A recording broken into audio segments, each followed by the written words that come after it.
On est très heureux, quand je dis on, c'est le comité d'animation de Berder Ensemble, est très heureux de vous recevoir ce soir pour cette réunion publique voilà, qu'on attendait.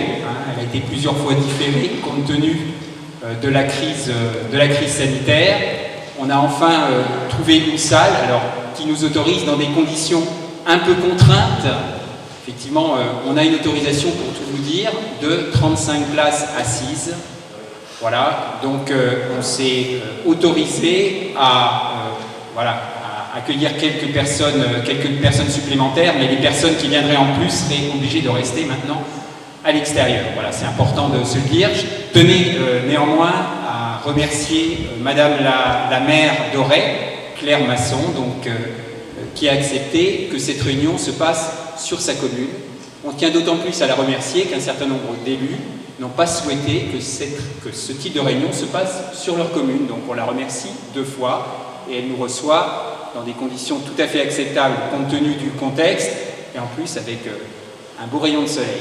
Voilà, je reprendrai la parole tout à l'heure, mais je laisse la parole maintenant à d'autres membres du comité d'animation de Berder Ensemble qui se présenteront au fur et à mesure de leur prise de parole. J'ai juste oublié de me présenter, donc je m'appelle Luc Foucault et je suis habitant citoyen de la commune de Séné. Merci beaucoup Luc de cette introduction. Alors, on remercie les élus et les candidats qui sont aussi dans cette salle et qui vont se présenter dans 15 jours, un tout petit peu plus, pour les scrutins départementaux et régionaux. Et vous savez peut-être que nous avons adressé à beaucoup d'entre eux un questionnaire pour leur permettre de se positionner par rapport au dossier de Berder. Donc tout à l'heure, Luc va restituer un certain nombre de réponses à ce questionnaire. Alors moi je m'appelle Marc Chapiro et je suis avec Catherine Guédan. Nous sommes tous les 2 coprésidents de Berder Ensemble et je vais vous faire un petit propos, j'espère court, et de présentation du dossier. J'espère que vous ne connaissez pas tous complètement par cœur, donc voilà. Berder est une ville en danger et la menace est rude. Alors que de tout temps, Berder a servi l'accueil, a servi à la méditation, à l'observation de la nature, à l'expérimentation de la vie pour des dizaines de milliers de jeunes et de familles, à la tenue de si nombreuses manifestations culturelles ou sportives, alors qu'on y a refait le monde dans tous les sens, Berder est menacé de devenir un hôtel 4 étoiles avec son parc privé de 23 hectares. Berder a été acheté il y a 5 ans par le promoteur Giboire. Il a commencé à y installer sa résidence secondaire en toute illégalité dans des bâtiments construits sur le domaine public maritime. Puis il a toujours en toute illégalité obtenu un permis de construire de son ami, le maire de l'Armor-Baden, Denis Berthelot. Ce même Denis Berthelot, candidat à sa propre succession aux élections des conseillers départementaux, donc dans 15 jours, avait minutieusement adapté le plan local d'urbanisme de sa commune pour permettre ce projet lamentable. J'espère vivement qu'il ne sera pas réélu. Tout cela est maintenant devant les tribunaux administratifs grâce à nos amis des 20 associations de protection de l'environnement qui mènent l'action judiciaire et que nous soutenons. Il y aurait pourtant tellement de choses magnifiques et intelligentes à faire dans cette île. Vous la connaissez bien, elle est située au cœur des agglomérations de Vannes et d'Auray, 200 000 habitants. Elle est accessible à pied par ce passage qu'on connaît tous, ce passage emblématique. On y voit le 2e courant le plus fort d'Europe, le courant de la Jument. Une végétation méditerranéenne exceptionnelle, une nature passionnante, des sous-bois frais et odorants en été et tumultueux en hiver, un manoir magnifique hérité des frasques mondaines du XIXe siècle, mais aussi 5 sites mégalithiques chers à Eugène Ribidel, notre président d'honneur qui est là.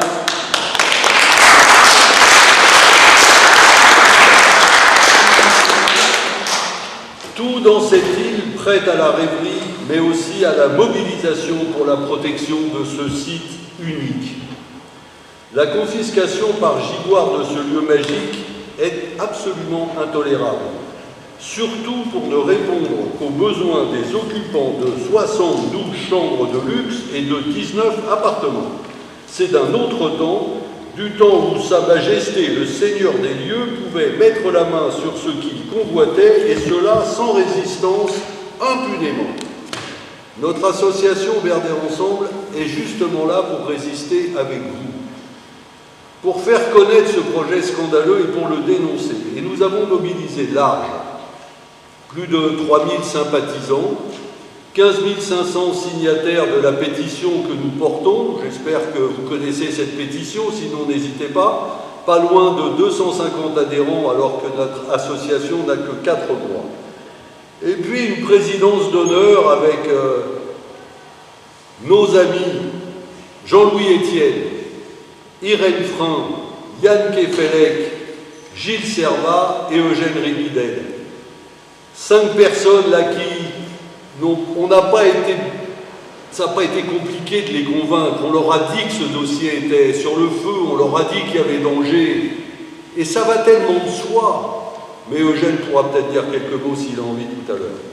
3 parlementaires du Morbihan, Joël Labbé, Hervé Pellois, Paul Molac, ont écrit au préfet pour faire part de leur indignation. Nous avons un comité de soutien de plus de 70 personnalités de tous horizons. La presse régionale et nationale est maintenant bien mobilisée pour informer de ce qui se passe ici. Nous avons rencontré le président du parc naturel régional du Golfe du Morbihan.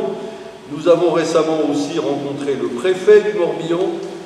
Et sans attendre les résultats des recours de nos amis contre ce projet absurde, nous commençons à recueillir des soutiens très intéressants, notamment ceux des candidats aux prochaines élections régionales et départementales. Certains sont dans la salle, ils pourront peut-être dire quelques mots tout à l'heure, et Luc Foucault va dans quelques instants vous dévoiler les réponses que nous avons d'ores et déjà obtenues.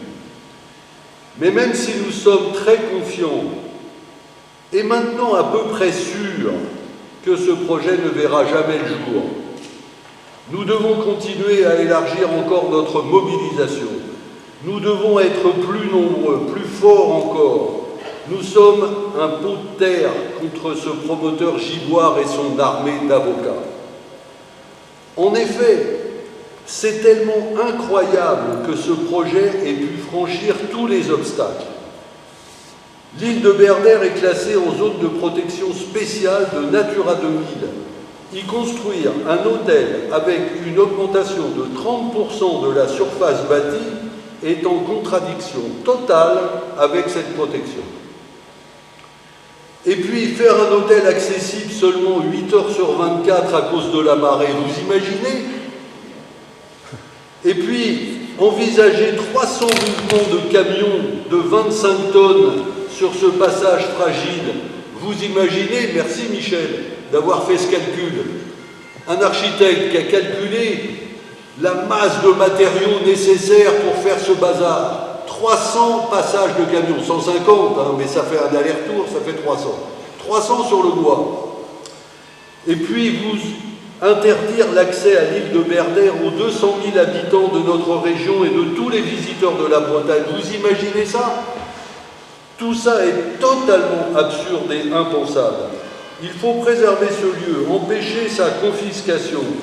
Et il faut maintenant être prêt pour construire ensemble un projet avec les multiples activités sur cette île qui répondent aux besoins des habitants, qui préservent cette nature exceptionnelle, mais qui fassent également vivre ce lieu avec une crédibilité économique et environnementale basée sur l'intelligence et pas sur la recherche à courte vue d'une hypothétique rentabilité. Notre association Berder Ensemble est maintenant prête à ça. Nous sommes un interlocuteur reconnu, puissant, bien inscrit dans ce dossier et porteur de toute votre force.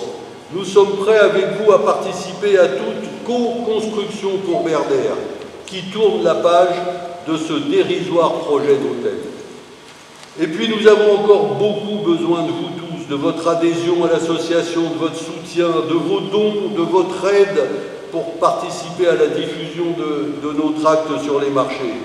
Et nous vous annonçons déjà une grande manifestation à l'Armor-Baden, sortez vos agendas, le 3 juillet prochain. Continuons comme cela et nous pourrons fêter cela un jour prochain, tous ensemble, sur notre île de Berders. Je vous remercie.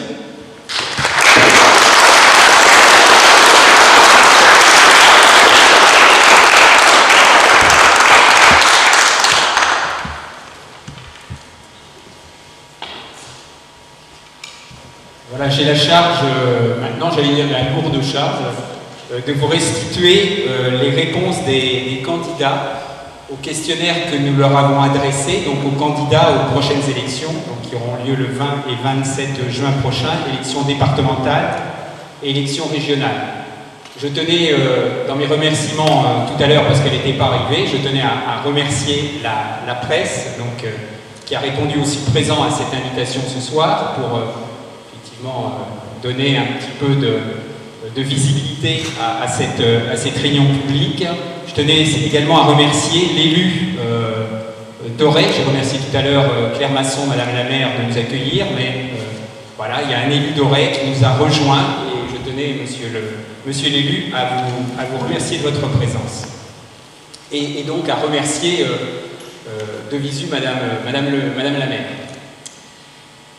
Dans le cadre des élections départementales et régionales, Berders Ensemble, donc notre association, a souhaité donner la parole par un questionnaire aux différents candidats afin qu'ils nous exposent leur point de vue sur le projet Giboire et qu'ils nous exposent, voilà, s'ils le souhaitent, une alternative sur laquelle ils s'engageraient s'ils étaient élus. On leur a posé 4 questions. La première, une fois élu, comment comptez-vous vous impliquer dans ce dossier?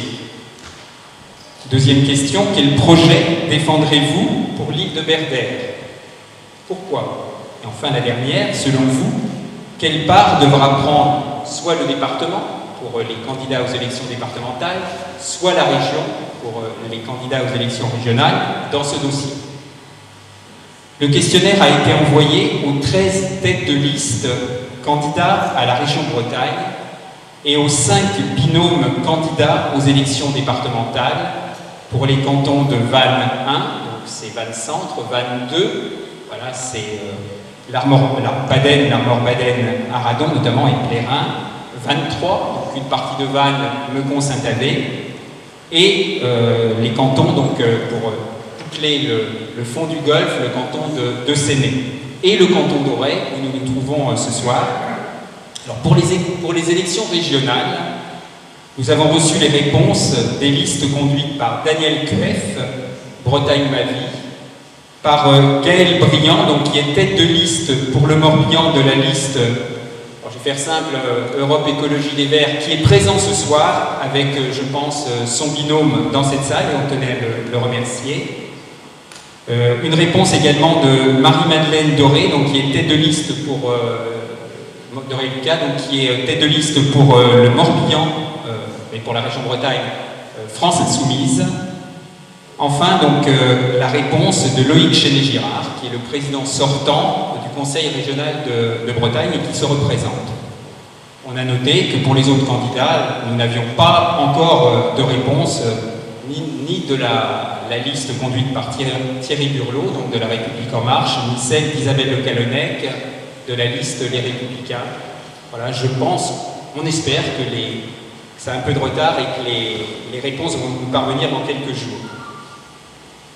Pour les départementales, nous avons enregistré les réponses des candidats de La République En Marche sur Vannes 1, celles des candidats de la gauche unie sur Séné, celle groupée, donc c'est une réponse collective, des candidats de la majorité départementale sortante,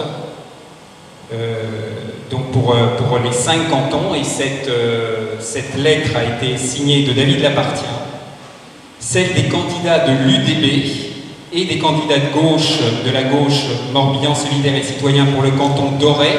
Je crois qu'il y a des candidats, les candidats de l'UDB au moins sont présents ce soir et je les en remercie aussi.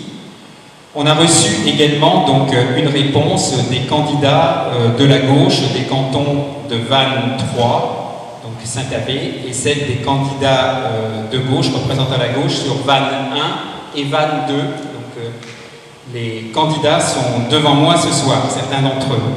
On a en plus reçu 2 réponses de candidats qui ont souhaité s'exprimer sur le sujet. C'est des candidats de Lorient commun, donc le binôme de Damien Girard et son binôme, je n'ai pas noté le nom, je m'en excuse. Ah ben voilà, ils sont là ce soir, donc voilà, enchanté, et puis merci. Comment ? Rosette Métayer, excusez-moi Rosette, puisque je n'avais pas noté votre nom. J'espère n'avoir oublié personne. Alors sachez qu'on ne lira pas ce soir les réponses, mais que d'ici la fin de ce week-end, elles seront disponibles sur le site de Berder Ensemble. Vous avez l'adresse en bas en bas de la banderole, donc, qui est devant la table d'animation. Et si vous aviez des questions pour trouver ou des difficultés à trouver, n'hésitez pas à nous contacter. C'est important. Il nous a paru important, effectivement, de répertorier de cette façon, in extenso, donc les propos des candidats. Nous ne nous sommes pas risqués à faire j'allais dire une synthèse complète. On va seulement ce soir vous donner quelques indications, parce que faire une synthèse de X expressions différentes, c'était compliqué. Dans leur grande majorité, ce qu'on a noté, c'est que les réponses ont été fouillées et travaillées. Voilà, c'était des réponses personnelles, c'était pas un copier d'argumentaire. Voilà, c'est important de le dire. Les candidats qui nous ont répondu ont planché réellement sur la question de l'avenir de Berder. C'était là notre objectif et on peut dire qu'il est atteint. D'où que viennent les réponses, c'est une autre indication. Aucun candidat, aucune liste ne prend la défense du projet Berder, ni à gauche, ni à droite, ni au centre, projet Giboire, pardon, ni à gauche, ni au centre, ni à droite, ni ailleurs, nulle part.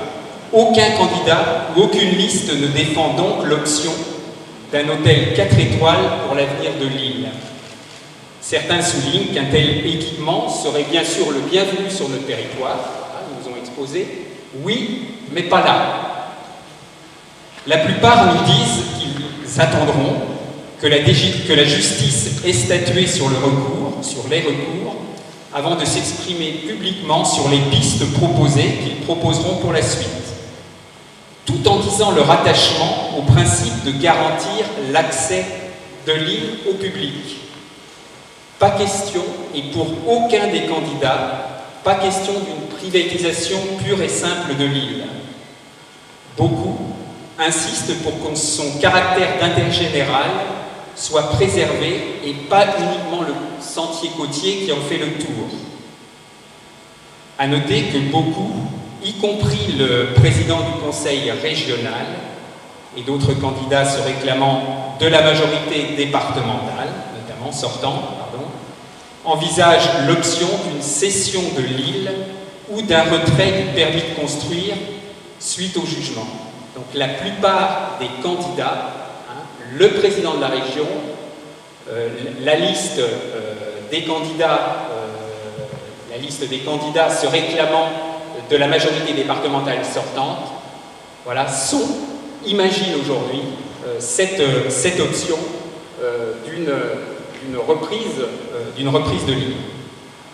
Les plus courageux, entre guillemets, avancent que le département devra prendre une position forte dans ce dossier, et user de son droit de préemption pour acheter l'île au motif qu'il ne saurait être question de réserver, voire confisquer ce cadre naturel aux plus riches.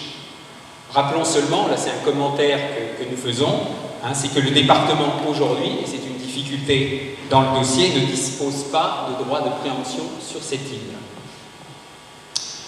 Plusieurs s'accordent à dire que s'ils sont élus, ils auront à cœur de réunir ensemble les protagonistes autour d'une même table.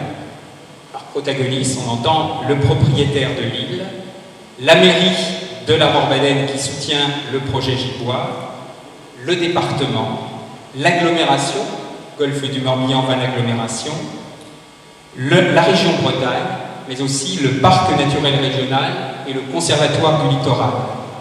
Pour eux, il faudra nécessairement, imaginer une sortie par le haut qui permette aux collectivités de négocier le rachat de l'île, bien sûr dans la fourchette indiquée par France Domaine, et d'imaginer à partir de là un projet territorial durable pour ce joyau du golfe du Morbihan, qui n'exclut pas, rajoute-t-il, ou rajoute la plupart, la création d'emplois qui sont nécessaires pour la vitalité économique et touristique du secteur. Sur le canton de Val 2, le binôme des candidats opposés au maire de l'Armor-Madène, Elisabeth Toureau et Loïc Le Trillionnaire, présents ici ce soir, souhaitent même que le département mène une négociation pour un projet qui respecte ce lieu emblématique du golfe du Morbihan. Peut-être s'exprimeront tout à l'heure, nous en aurons l'occasion. Ainsi, la nécessité à présent de définir ensemble un projet pour Berdère est affirmée, on peut dire fortement, et par de nombreux candidats, ce qui, bien sûr, légitime l'action de Berdère Ensemble, puisque c'est précisément ce que nous défendons. Et de conclure, en reprenant la synthèse d'une des contributions, je cite « Travaillons pour que Berdère devienne un lieu exemplaire de la politique départementale. » Voilà. On peut applaudir les candidats, c'est pas moi, c'est les candidats qui ont marché, on peut les remercier.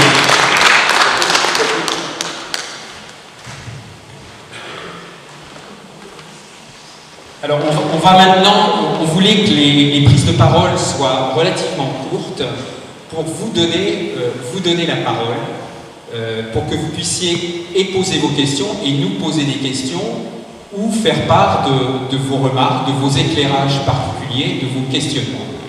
Donc je vais remettre le masque et je vais me déplacer. Alors effectivement, voilà, on a un autre tout à fait, un invité, mais tout à fait particulier, qui est un des présidents d'honneur, qui est arrivé un petit peu en retard, mais je vais lui donner le micro.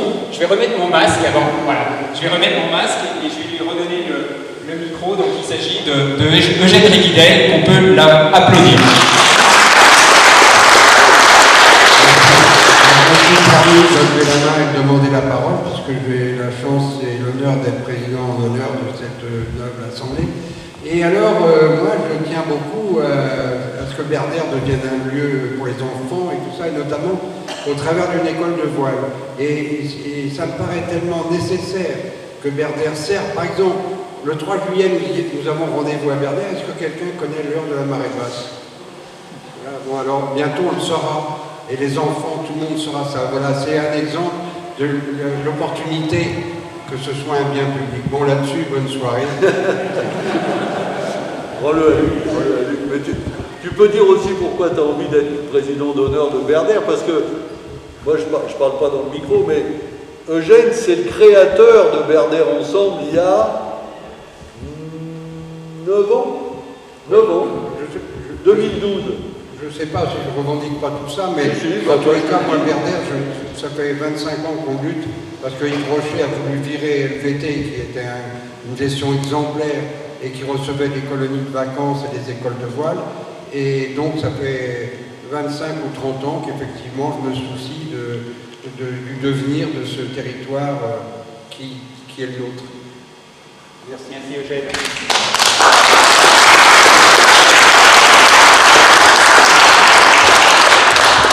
Voilà, alors très simplement, les personnes qui souhaitent prendre la parole lèvent la main, je vais m'approcher d'eux, je tiendrai le micro, hein, et voilà, donc madame, je m'approche.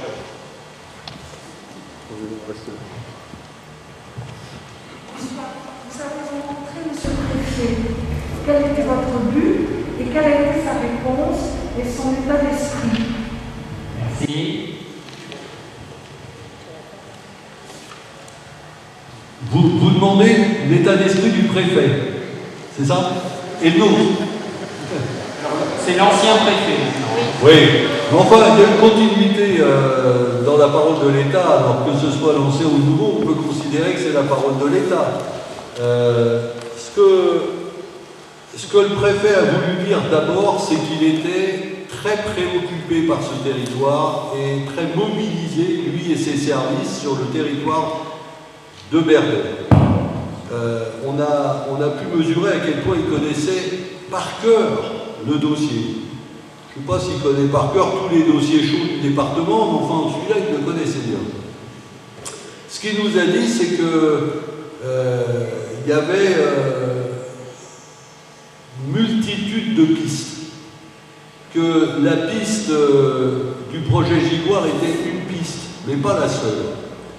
Et que, notamment parce qu'il y avait des recours. Et que donc, dès lors que la justice administrative aura rendu son jugement, et ça c'est long, parce qu'en première instance, il y a en gros 2 ans, en seconde instance, en appel, c'est encore 2-3 ans, et éventuellement auprès du Conseil d'État, ça peut encore être 2-3 ans. Donc on est parti sur un parcours juridique de 6-7 ans. Bon. Et le préfet, l'État, nous dit qu'il peut se passer beaucoup de choses pendant cette période.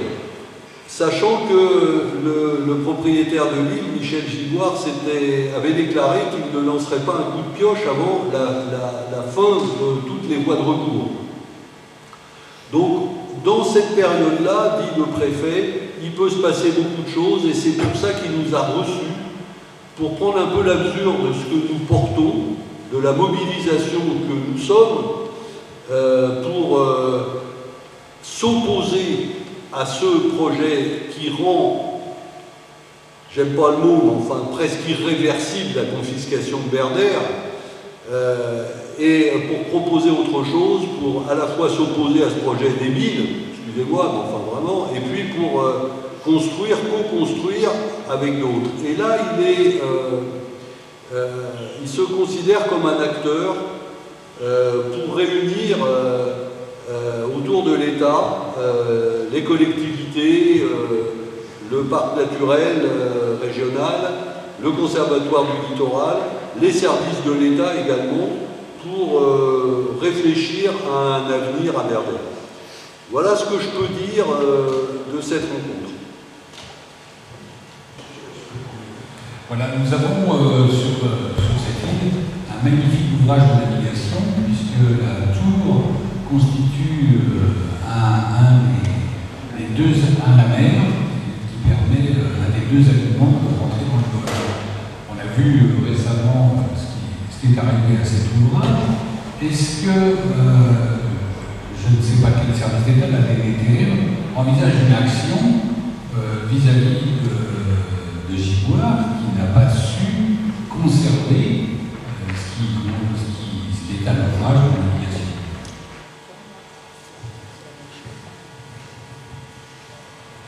Malheureusement, monsieur, la réponse que nous avons eue est que nous sommes sur une propriété privée, donc il n'y a aucune obligation pour le propriétaire de restaurer et de conserver cette amer. Il nous a été confirmé par la DDTM que cette amer disparaîtrait donc des cartouches.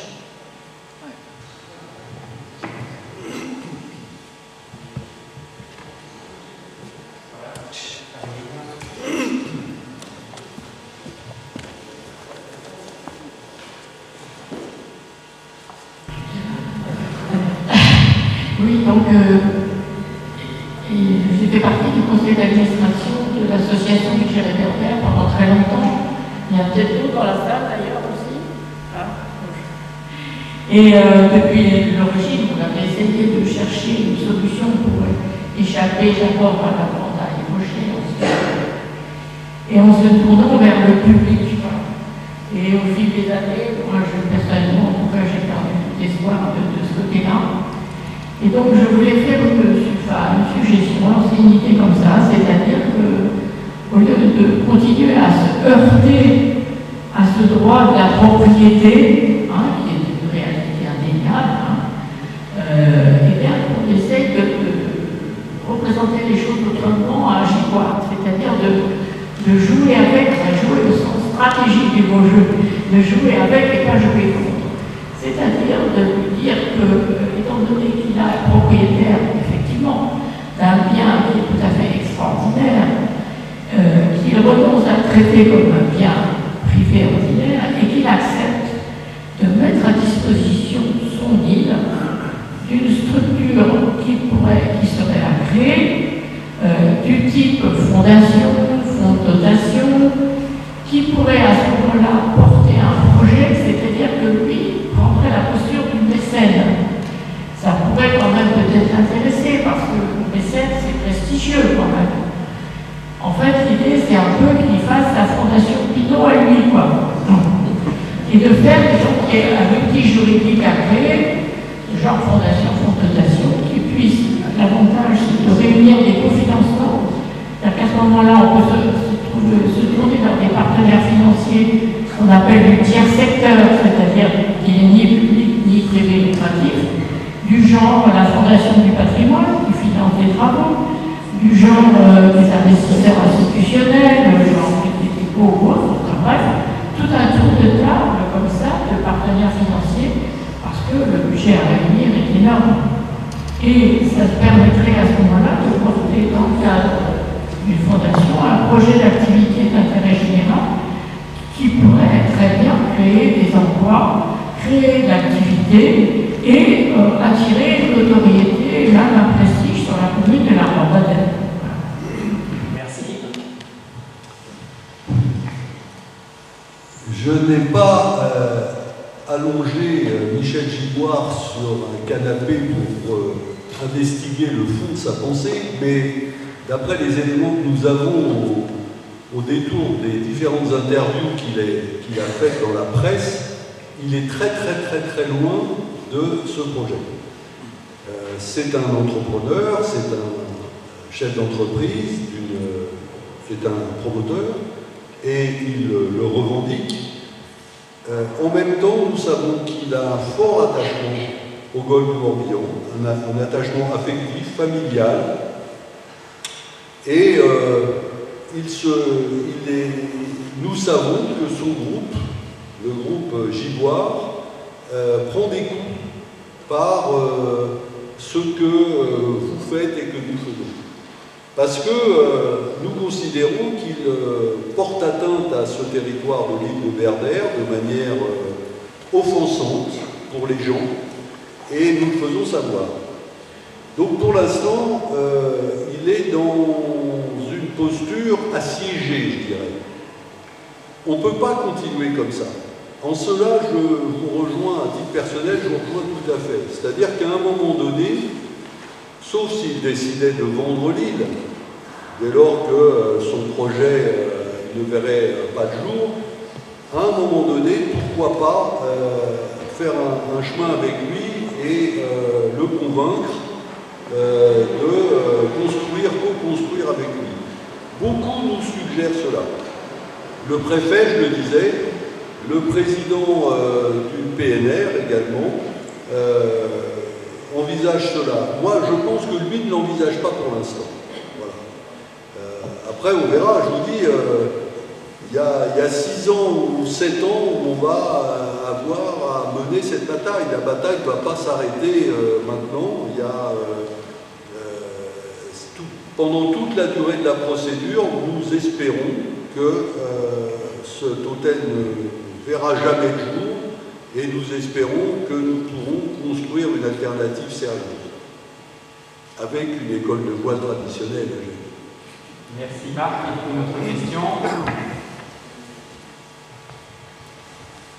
Mais si la durée de l'ensemble des procédures est celle que vous indiquez, 6, 8, 10 ans, est-ce qu'on ne peut pas imaginer qu'à ce moment-là, la tour non seulement sera en ruine, mais sera ruinée et n'existera plus? stratégie des promoteurs de laisser pourrir un bâtiment ancien, surtout si ce n'est pas un bâtiment si ancien que ça, qui ne fait pas l'objet d'une inscription, d'une protection d'un monument historique. Voilà, il suffit de laisser son entretien, regarder tous les vents, et puis il finit par s'abîmer tellement que finalement la seule solution raisonnable c'est de le démolir complètement. Est-ce que finalement, si jamais le projet Gigoire tel qu'il est été abandonné, à l'issue des recours, de quoi, qu'est-ce qui resterait à sauver les bâtiments des bonnes sœurs? Je ne sais plus quel ordre. Merci. Oui, je vais rappeler une petite anecdote. C'est que lorsque la tour s'est effondrée partiellement, il y a eu une réunion sur l'île, très rapidement, avec M. Gigoire et l'architecte des bâtiments de France.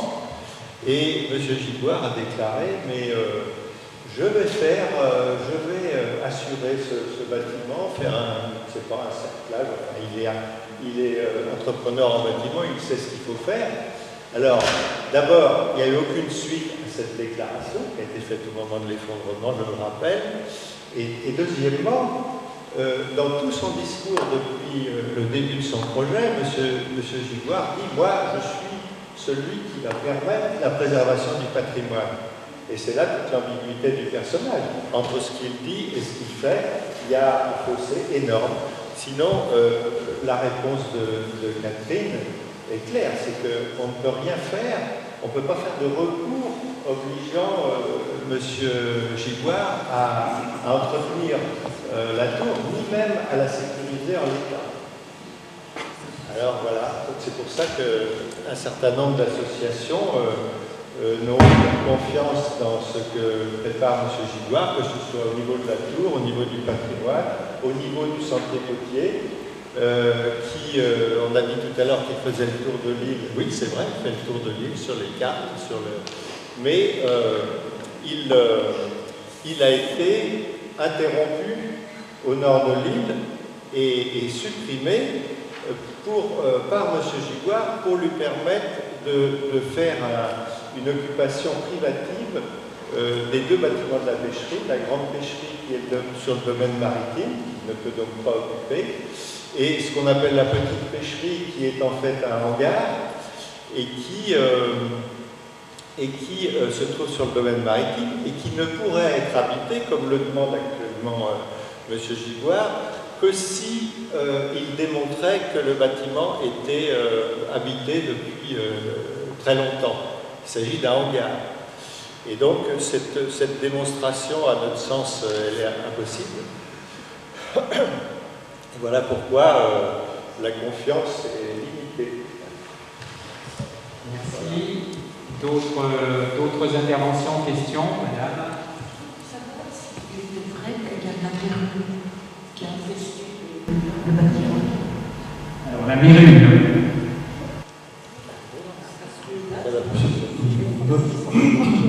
Monsieur Gigoire a dit qu'il y avait de la mérule dans le manoir.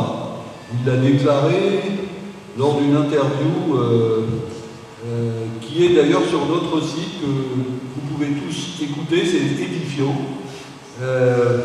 Pour plein de raisons, je ne vais pas vous le faire là, mais il dit effectivement qu'il y a de la mérule dans le manoir et que tant qu'on ne lui donne pas l'autorisation de faire un hôtel, il ne s'occupera pas de la protection de ce bâtiment.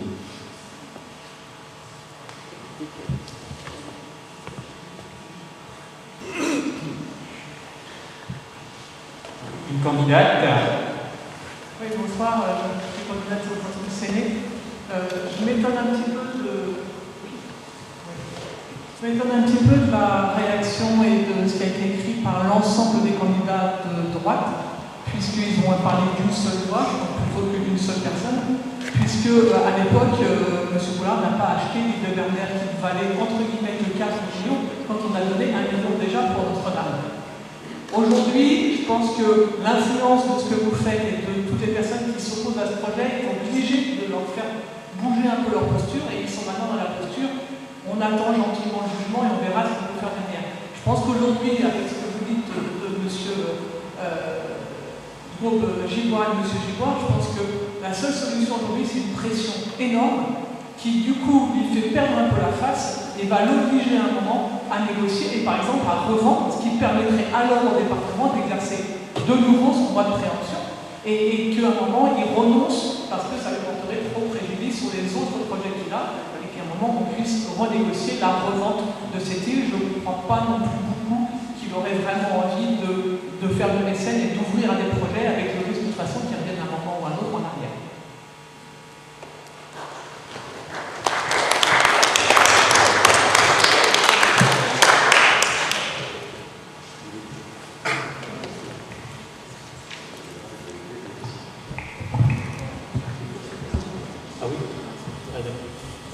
Et bonsoir à toutes et à tous, Loïc Le Trionnaire, candidat sur le canton de 22. Alors je suis accompagné d'Elisabeth Toureau, donc je suis maire de Prescope, et Elisabeth qui est adjointe sur la ville d'Aradon.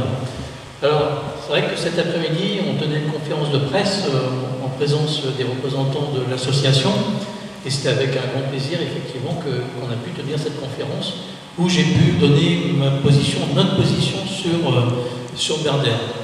Alors, ce que je disais, c'est que notre fait de conducteur, c'est le parc naturel régional du golfe du Morbihan.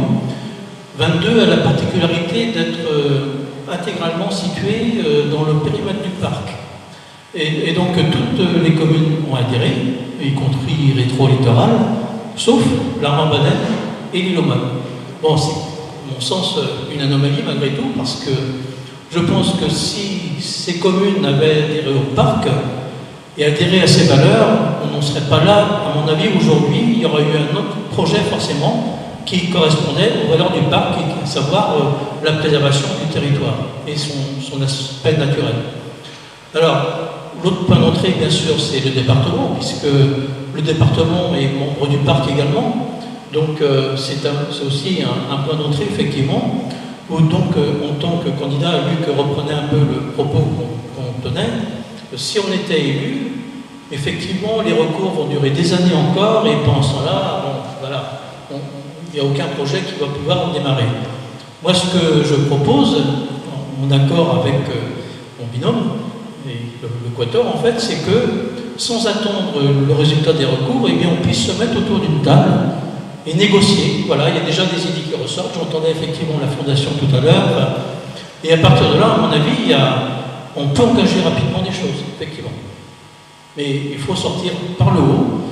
Il ne faut pas qu'il y ait de perdants dans l'affaire. Il faut vraiment que voilà, ce soit du gagnant-gagnant en réunissant tous les protagonistes de cette affaire. Merci Loïc.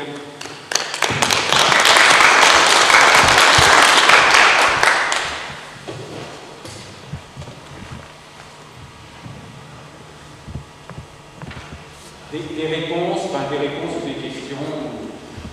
Voilà. On peut aussi, dans la salle, apporter des réponses à d'autres témoignages qui ont précédé. Un candidat. Je suis candidat sur Aurex pour l'Union de ce qui en met la liste en Berdère, c'est qu'on peut retrouver ces millions en Berdère.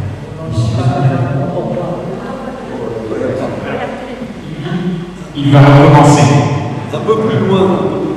Ce qui en met sur l'île de Berdère, c'est qu'on peut retrouver sur tout le territoire, en fait, sur les îles de Bretagne. C'est trop près, pardon. Je veux commencer. Oui, vas-y. Ce qui en met sur Berdère, c'est ce qu'on retrouve sur tout le littoral, en fait, la privatisation d'îles, qui appartient au patrimoine de la Bretagne, qui appartient à la commune. Et quand on voit que cette privatisation s'est faite sur des idées touristiques, purement touristiques, on entend dire qu'il faut, sur un troisième hôtel de luxe, parce qu'on a pas assez des hôtels qu'on a sur le secteur, on entend dire que le tourisme et la chaîne du Morbihan, ce qui est complètement faux en cours d'emploi, donc la société privée représente plus d'emplois que le tourisme. Donc, ce qu'on voit là, en fait, en dehors de la préservation de l'île, des îles, le bâtiment remarquable, ancien, on voit qu'il s'écoule aujourd'hui et que de toute façon il faudra aussi, en dehors de l'achat de ville, avoir des moyens pour reconstruire les bâtiments, même si on fait appel à des chantiers de jeunes internationaux notamment. Ce qui est important, c'est le territoire, en dehors des bâtiments. Et qu'est-ce qu'on fait de ce territoire? Et comment ce territoire peut aider à penser notre façon de vivre, notamment avec le tourisme, sur le golfe du Nord.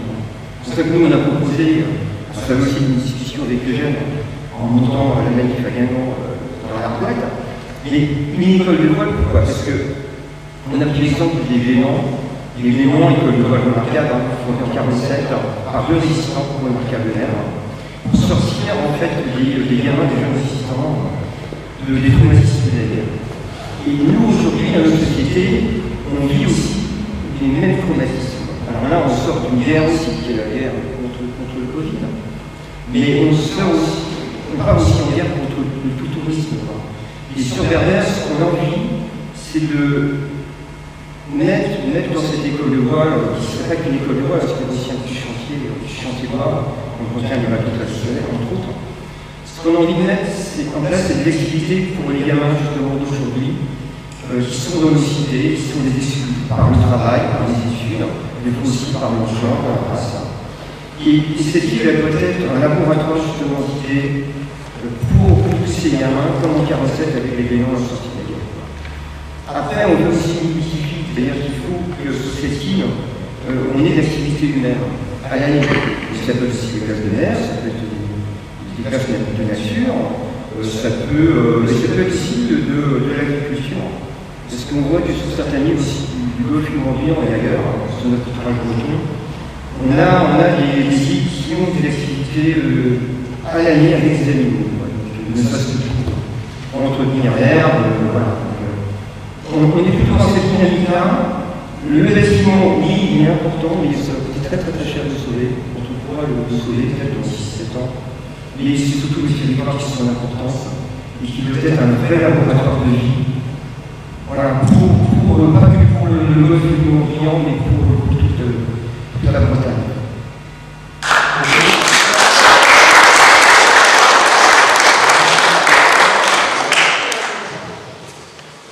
Oui, alors j'ai entendu tout à l'heure, bonjour à tous et à toutes, j'ai entendu tout à l'heure le problème de la réquisition qui ne serait pas possible. C'est bien il y a 6 ans. Dans tout ce qui est juridique, on ne trouve pas rien pour autoriser ou pour trouver une solution à réquisitionner cette ligne. Alors, c'est à réfléchir, mais autrement, c'est trop facile de dire je suis propriétaire, je suis maître avec eux, et surtout maître après le fric.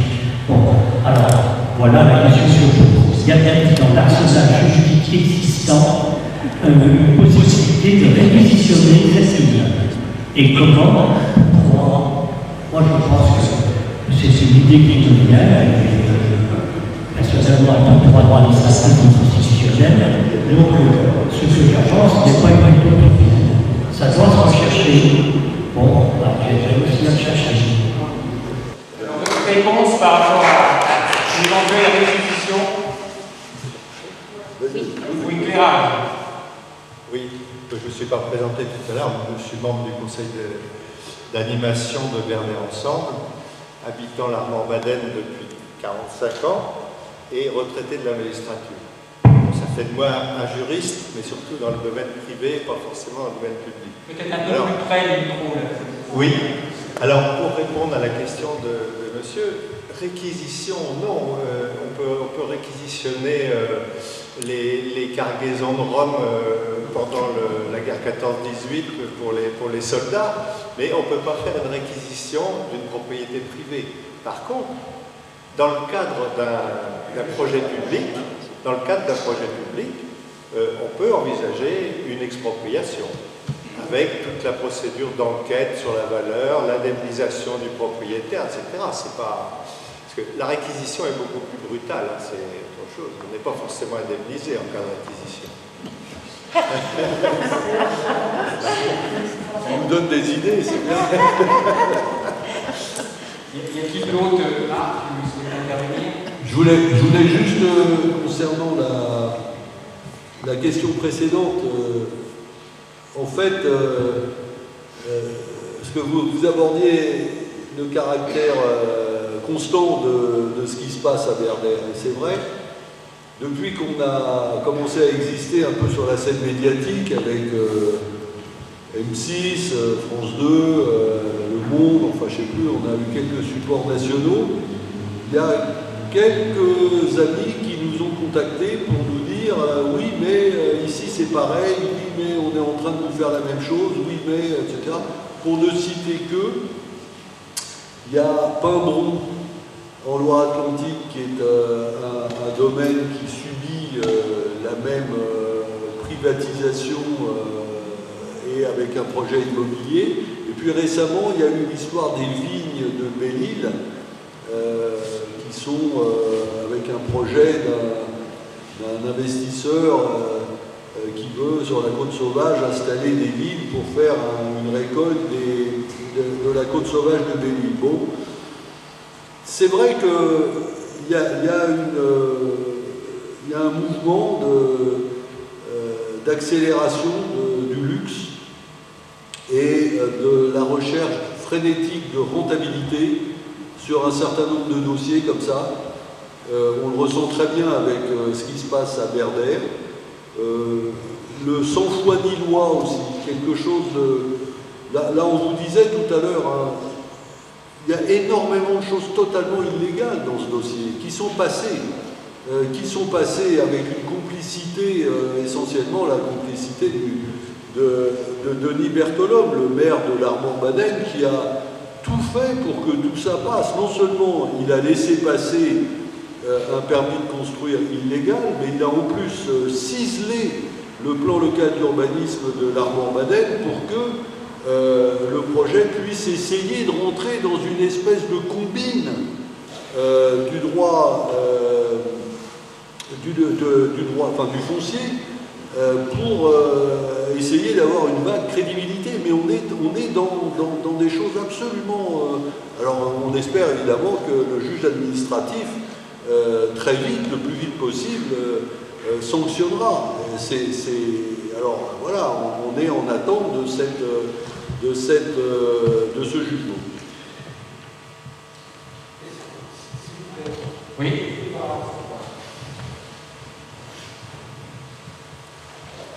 Juste par rapport à votre intervention, justement sur le PLU, que j'ai eu la curiosité de regarder, il y a quelque chose qui m'a surpris à l'intérieur, c'est que le périmètre de la zone dite touristique, ND, c'est ça, la zone ND, rentre dans la bande des 100 mètres de la loi littorale. Il n'y a pas une contradiction, parce qu'on voit cette zone au milieu qui est au-delà de la bande des 100 mètres, il y a aussi des espaces boisés classés, mais on voit cette zone-là, mais il y a une espèce de langue là, qui rentre dans la bande des 100 mètres. Qu'en est-il exactement? Est-ce que vous avez une analyse de la compatibilité de cette zone ND avec le littoral? Oui, alors, il faut voir que au début de l'élaboration du PLU, que de nombreuses associations ont critiqué, la mairie avait créé une zone U au centre de l'île de Berdères. Et alors il y a eu une levée de bouclier, même le préfet a dit bah non, c'est pas possible, etc. Pas une zone urbanisable. Alors, le conseil municipal a essayé de détourner ça en inventant une zone NT, naturelle touristique. Et cette zone-là, si on se réfère au code de l'urbanisme, elle ne permet que des aménagements limités, par exemple, je ne sais pas, baraque pour une école de voile, choses comme ça, mais pas, certainement pas des bâtiments indurs, certainement pas une extension bétonnée de 30%, etc. Et donc, cette zone NT, elle est contestée dans le cadre de l'attaque du permis de construire par toutes les associations. Ils contestent cette zone NT, mais c'est pour obtenir l'annulation du permis de construire. Et les mêmes associations, une partie d'entre elles, ont attaqué le PLU de la commune, et cette fois-ci pour soulever l'illégalité de la zone NT. C'est-à-dire que tout Berdère devrait revenir, à l'exception du déjà bâti, en zone naturelle protégée, avec un espace boisé qui est très important, puisque, je le rappelle, l'île qui est de 23 hectares est occupée à 70% par une surface boisée, et dans son PLU, par rapport à ce que nous disait Marc, c'est quand même très important, le maire a réduit l'espace boisé protégé de 70 à 10%. C'est quand même quelque chose d'énorme, qui traduit une volonté de permettre ce projet.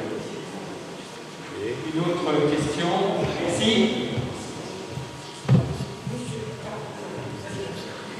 Oui, je voulais revenir un petit peu sur tout ce qui a été dit, non pas pour faire la synthèse, je ne serais pas capable, mais malgré tout, cette lutte pour Berdère, elle me semble elle reprend tout son sens pour moi ce soir, dans la mesure où j'entends qu'il peut y avoir des discussions, des sortes de négociations gagnantes, ou bien des aménagements qui seraient avec la bonne volonté de M. Giboire.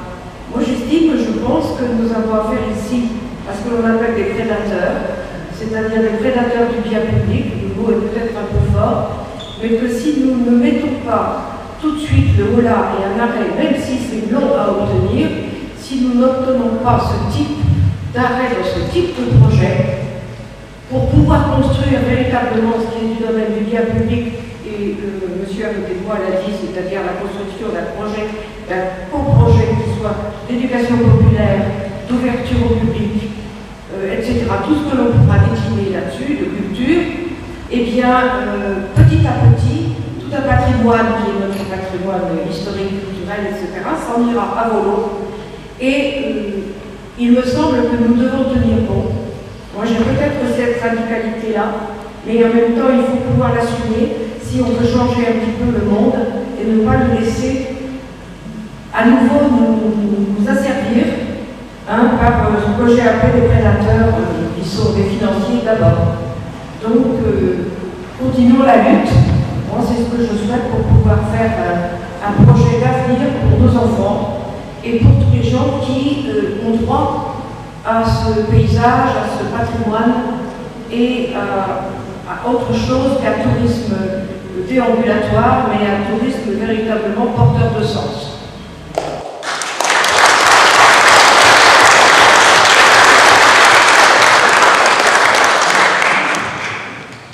Voilà, il nous reste 10 minutes, parce qu'on s'est donné comme règle, compte tenu de l'état du couvre-feu, 21h, donc on levait la séance à 20h, donc il reste 10 bonnes minutes avant peut-être de conclure. Donc il y a une question derrière, Marc. Non, il y a une question et puis... Oui, je comprends tout à fait votre position, madame.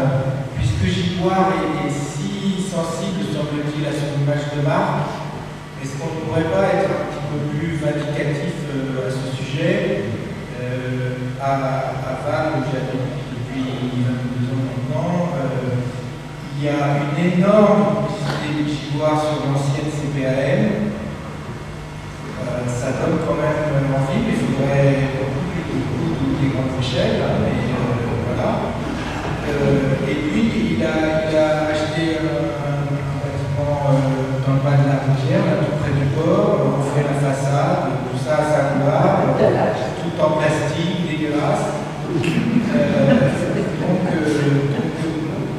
Peut-être qu'il faudrait aussi réfléchir à des actions comme ça, sans envie d'être pris pour un incendiaire de la commune, mais voilà, il y a quand même peut-être moyen d'exprimer ce parti de son patrimoine bâti en ville, le fait qu'il va au-delà et outrepasse le travail de promoteur immobilier quand il s'attaque à ce joyau naturel. Et peut-être plus sérieusement, je voudrais poser une question. Est-ce que dans la notion de patrimoine immatériel qui est promue par l'UNESCO, est-ce qu'on ne pourrait pas demander, outre le bâti, outre le territoire, moi il y a quelque chose qui me bouleverse dans le Morbihan et dans le Golfe qui est à Berbère spécialement, c'est l'intersaison, printemps, automne, le bruit de la marée qui va dans un sens, du vent qui va dans l'autre, cette espèce de petit bruit de courant d'eau là qui vous rafraîchit, qui vous apaise.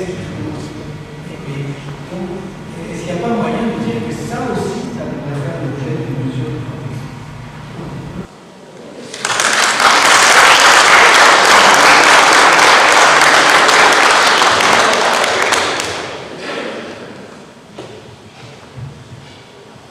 C'est pas une réponse que je vais donner, mais regardons le calendrier. Dans 16 jours, il y a les élections départementales et régionales. En 2012, Berdère était à vendre par Yves Rocher. Et nous avons, je dis nous, Eugène et moi, mais quelques autres, on a lancé la pétition pour que Berdère devienne un parc départemental. Nous avons 15 400 signatures et des poussières. C'est un gros mouvement de fond des gens d'ici qui veulent que Berdère soit un parc départemental. Donc exactement ce que vous dites, Jackie. Mais bon, le président du conseil départemental de l'époque, il s'est arc-bouté sur une position qui est la sienne, qui est on ne veut pas mettre d'argent public dans cette île privée et l'argent public doit servir aux actions strictement prévues pour l'action du département, ce qui, entre parenthèses, est le cas d'ailleurs d'un espace comme Berdère. Mais enfin, on a à l'époque, je crois, beaucoup de listes, beaucoup de conseillers départementaux se sont manifestés, il y en a ici, pour combattre cette position. Et puis voilà, on en est à ce que, en 2016, le groupe Giboire a acheté l'île de Berdère. Donc là-dessus, on a perdu. Bon. Et ça a été vendu 4 millions, alors que l'île était en vente à 10 millions d'euros à l'époque. Je vous rappelle ça, vous vous souvenez sûrement de ça. Donc là maintenant, c'est Giboire qui est propriétaire, et Giboire, il a un projet, et il a déposé un permis de construire, il l'a obtenu, on lui a modelé le plan local d'urbanisme, et il peut gagner. C'est tout à fait possible. Il peut gagner les recours. Contre les recours des associations, il peut gagner. Ne sous-estimons pas cela. C'est une possibilité. Même si les dossiers juridiques des associations et de leurs avocats sont solides, même s'il y a des raisons réelles de faire annuler ces deux actes administratifs, eh ben, ça s'est déjà produit que le juge administratif, pour tout un tas de raisons, fasse fi. Voilà.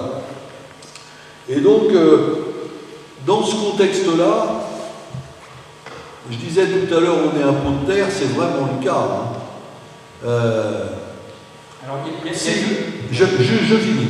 Si on veut faire ce que vous dites, les deux derniers interlocuteurs, en étant forts et en tordant le bâton pour que enfin Berdère devienne un parc départemental et qu'on y construise un projet d'éducation populaire, utile, etc., il faut qu'on soit beaucoup plus fort à Berdère ensemble. C'est ça la question. On est déjà pas mal, on a fait plein de trucs, mais on n'est pas encore assez fort. Ça c'est sûr. Donc vraiment merci à vous tous de nous aider à se renforcer, à adhérer, à faire adhérer vos amis, vos voisins, etc. C'est un mouvement de fond beaucoup plus important encore qu'il nous faut, si on veut aboutir à ça. Et évidemment, il faut utiliser le bulletin de vote dans 16 jours dans le bon sens. Ça, c'est sûr que ça compte. Alors justement, il y a deux candidats qui sont prêts à relever le gant, qui voulaient prendre la parole. Merci Luc. Ouais. Tout d'abord, je voulais insister sur le fait que Werder est un site remarquable. C'est un site remarquable. Et à ce titre, il appartient à tous. C'est un site qui fait partie du bien commun, qui a vraiment un intérêt général. Et c'est pourquoi il appartient à tout le monde, quelque part. On a besoin de ce genre d'exemple, d'environnement, de patrimoine, pour montrer à nos enfants aussi de quoi il s'agit. Et je pense que ça nous ramène à notre humanité. Et quelque part, nous priver d'un site comme ça, c'est nous priver de notre humanité. Parce que c'est celle qui nous apprend à grandir et à les construire. Et en ce sens, ce projet est confiscatoire. Qu'est-ce que l'on veut comme héritage pour nos enfants? Un hôtel 4 étoiles. C'est de ça qu'on parle. C'est de l'héritage que l'on donnera à nos enfants. Donc, pour leur permettre de grandir, de se rendre compte, c'est vrai qu'on va se balader là avec moi, c'est absolument magnifique. Enfin, je veux dire, c'est un spectacle vraiment unique sur cet endroit-là. Donc voilà, il ne s'agit pas de nous en occuper. Il ne s'agit pas d'occuper des générations à venir, parce que c'est un site absolument remarquable.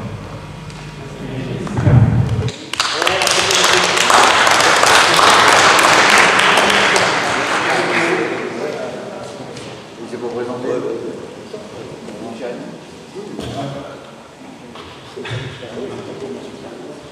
Bonjour, je m'appelle Gabriel, je suis le DB des candidats finalistes au régional. Moi, en fait, la question de la privatisation des îles, déjà, me gêne, mais ce n'est pas la première année. Il y a beaucoup de choses qui sont ouvertes en tête, il faut savoir. Le problème, c'est que celle-ci, elle est accessible au public. Elle a toujours été accessible au public. Ça, c'est déjà une première année. Je ne vais pas développer sur ce que vous avez par rapport à l'économie touristique, mais c'est quand même très lié, parce qu'en fait, on a une dépossession des habitants locaux par des gens riches. C'est ça la réalité. Et en plus, ce qui marche toujours, c'est que le droit, finalement, est fait pour les riches, qui ont le temps dans un sens, mais nous, on ne devrait pas avoir ce droit. Moi, tout ça, ça me bloque vraiment les coups. Et je trouve que les retours sont quand même très hostiles par rapport à cette acceptation de la dépendance touristique, à cette acceptation de la captation de nos territoires politiquement. Voilà. Et je pense effectivement que pour être plus méchant avec l'histoire, il faut aller là où c'est mal, et c'est mal, c'est à Rennes. Son territoire, moi j'ai 10 ans à Rennes, et la ville de Rennes, c'est la possession du territoire. Et si on lui fait du mal là-bas, il reviendra aussi. Donc je pense que ça ne se joue pas uniquement, enfin, c'est le sens de mon propos, ça ne se joue pas uniquement dans le ambiant. Je pense que c'est un débat qui est de retour. Pervers, c'est un symbole de la position. Et je pense vraiment qu'il faut aussi élargir peut-être la lutte à des territoires, peut-être plus urbains, mais en tout cas qui vont vraiment faire mal à un promoteur immobilier. En plus, je trouve que c'est symptomatique que ce soit un promoteur immobilier qui achète une île comme ça. C'est pas n'importe quelle personne riche, c'est un promoteur. Et on a un vrai problème. C'est-à-dire, quel que soit le droit politique, on sait tous autour de nous que le logement en Bretagne, c'est le sujet numéro 1 en Bretagne. C'est-à-dire les jeunes actuellement ne peuvent même plus se loger sur la sécurité. Ça coûte trop cher, on peut plus acheter. Et on peut même plus louer en fait, en gros, à des prix qui sont 1 000 € pour une maison, pour des gens. Le salaire médian, je ne sais rien, c'est une vie qui est encore un peu populaire, mais il y en a vraiment de moins en moins les plus pauvres peuvent se loger. Il faut dire les choses, parce que les pauvres sont exclus des euros. Et moi, ça me gêne profondément qu'on accepte que vraiment on a un enrichissement total, un enrichissement des euros. Voilà, c'est une réflexion et une question, mais je pense que l'impression qu'on pose, c'est plutôt bien. Est-ce qu'on pourrait imaginer aussi élargir un petit peu plus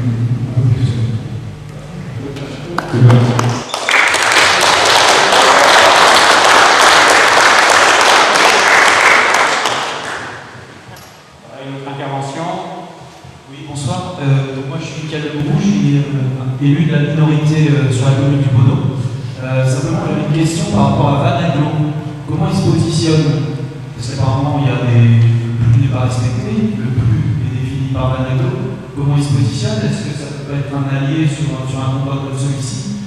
Je sais que le projet Givoire aussi, un projet Givoire avait été tombé à l'eau sur le devenir d'ancienne école. Donc il y a une association qui a eu gain de cause. Au final, c'était un gros combat, mais il y a eu victoire au bout. Donc ma question était surtout par rapport à Vanaglo, qui est quand même un petit peu le chef d'orchestre pour l'urbanisme. Comment il se positionne? Est-ce qu'il n'y a pas quelque chose à voir avec eux, quoi? Voilà.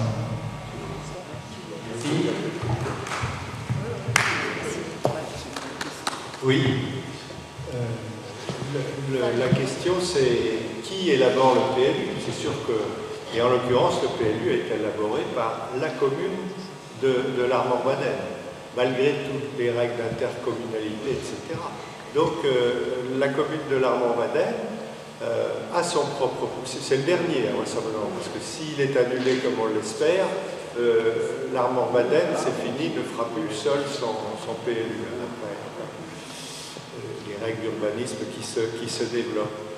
Donc, ce que peut faire Vanaglo, je ne sais pas quel rôle il a eu là-dedans, il y a des questions politiques, administratives qui se posent, je ne sais pas.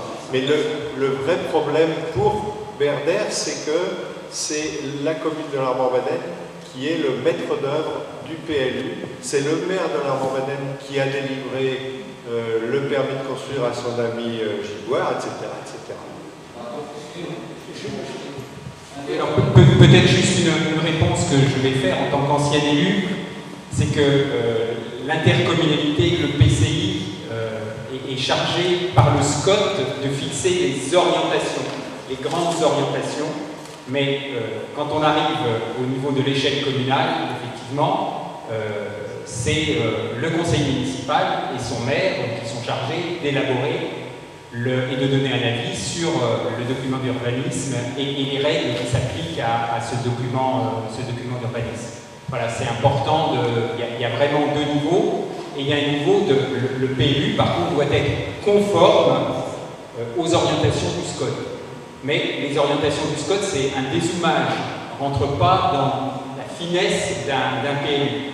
Et il y a 4 ou 5 ans, la question a été posée aux 34 maires de GNVA, de Golfe du Morbihan Urban Agglomération, pour savoir si les élus, les maires, mais aussi leurs conseils municipaux, étaient d'accord, ça a été posé par l'ancien président Pierre Lebaudot, si les maires étaient d'accord pour quelque part perdre cette compétence au profit de l'agglomération, ce que font un certain nombre d'agglomérations qui prennent la compétence PLUI, plan local d'urbanisme intercommunal. Et là, sur les 34 maires, voilà, nous n'étions que 2 maires à accepter un PLUI. Je dis 2 parce que j'étais maire à cette époque-là. Voilà, un PLUI, et donc il y a 32 maires qui ont jugé pour des raisons qui les regardent et qui regardaient à l'époque leurs conseils municipaux, je ne jette pas du tout la pierre, ont décidé que non. Voilà. Donc, j'allais dire aujourd'hui, à ce jour, c'est cette règle qui prévaut du PLU et pas du PLUI sur le territoire. Excusez-moi, il est, je pense, important de dire que nous sommes dans une période il me semble important de dire à ce moment-là que nous sommes dans une période où le SCOT va faire une mise en conformité au regard de la loi Elan et en particulier au regard de la loi électorale.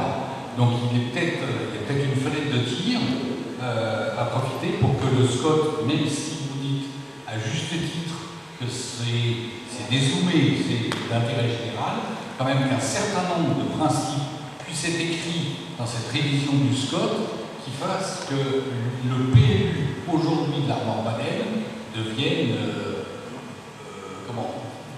pas incompatible, mais présente un hiatus par rapport à un SCOT révisé.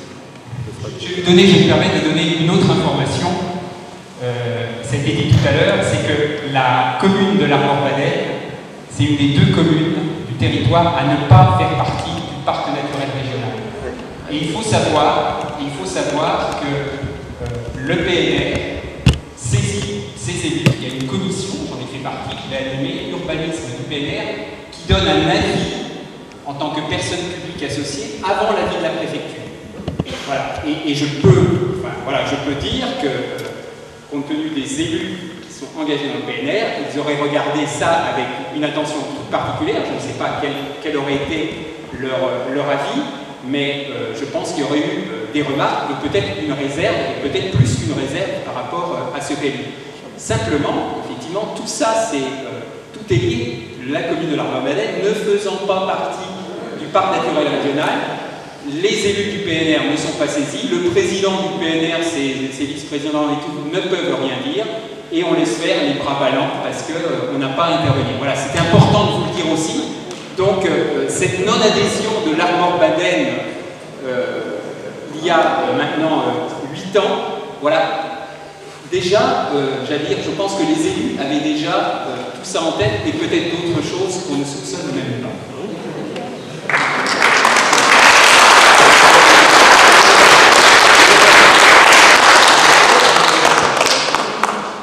On va il est 20h, mais je vais peut-être redonner le micro à la table, voilà, Marc, comme vous voulez, ou Catherine, pour nous dire un petit message. Voilà. Oui, vraiment, c'est vraiment de... L'heure de la mariée. Oui, c'est vraiment de dire merci à chacun d'entre vous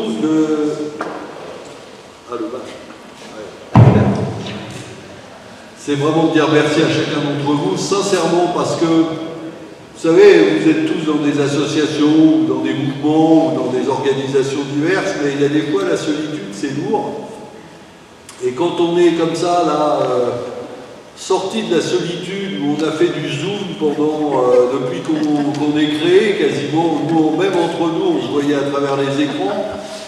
Et puis là, de voir que déjà, on est en chair et en os, et puis en plus que vous êtes là en chair et en os pour dire que finalement ce qu'on fait peut servir à quelque chose, et en tout cas que vous exprimez une solidarité, ben ça fait du bien, vraiment. Et je redis que si vous voulez continuer le chemin avec Berder Ensemble, vraiment... venez sur le site, adhérez, faites adhérer vos amis, faites adhérer vos collègues, vos organisations y compris, parce que c'est précieux.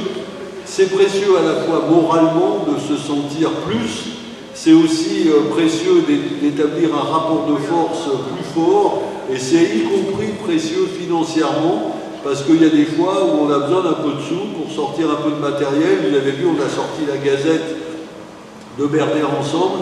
J'espère que tout le monde en a. Prenez-en quelques-unes si vous voulez, si vous pensez à les dispatcher autour de vous.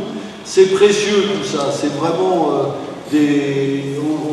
on a moyen de gagner si on est fort. Et là, on est presque au virage qu'il faut pour sentir qu'il y a moyen de gagner. Voilà, c'est ça qu'on ressent.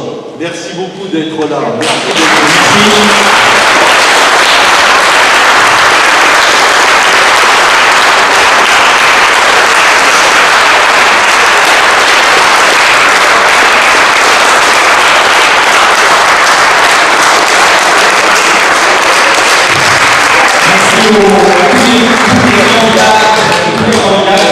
Sur leur temps.